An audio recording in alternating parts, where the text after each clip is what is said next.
राजकारणात कधी काय घडेल काहीच सांगता येत नाही आणि याचा प्रत्यय आता पुन्हा एकदा आलेला आहे। काल इंदापूरमध्ये स्वाभिमानी शेतकरी संघटनेचे नेते राजू शेट्टी आणि माजी मंत्री सदाभाऊ खोत एकत्र चहा पिताना दिसले।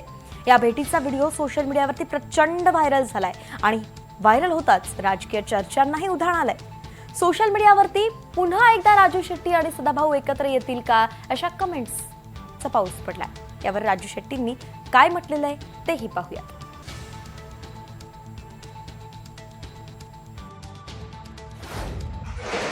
2012ला जे इंदापूरला आंदोलन झालेलं होतं त्या आंदोलनातल्या अनेक केसेस अजूनही इंदापूरच्या कोर्टामध्ये चालतात।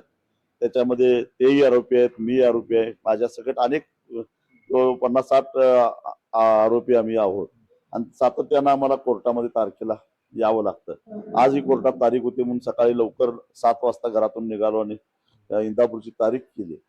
तारीख संपल्यानंतर कोर्टातलं कामकाज संपल्यानंतर कार्यकर्ते म्हणाले चला चहा घेऊया।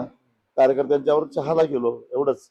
आता शेवटी तारखेला आम्ही एकत्रच येतो। शेवटी आमचे विचार वेगळे आहेत, दिशा वेगळ्या आहेत, पण म्हणून काय आम्ही काही शत्रू नाही एकमेकाचे।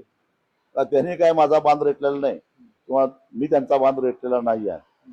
मग चहा घेतला, एवढंच। नजीकच्या काळामध्ये मनमिळवण होईल काय ती शक्यता फार कमी आहे, कारण त्यांना सत्तेचा मोह सोडवणार नाही आणि मी शेतकऱ्यांची बाजू सोडणार नाही। तर असे आहेत राजू शेट्टी जे शेतकऱ्यांच्या प्रश्नासाठी सातत्याने लढतायत। आता देखील ते पुढच्या एका आंदोलनात चालले, त्या दरम्यान त्यांनी आमच्याशी बातचीत केली। अविनाश पवार, NDTV मराठी, पुणे।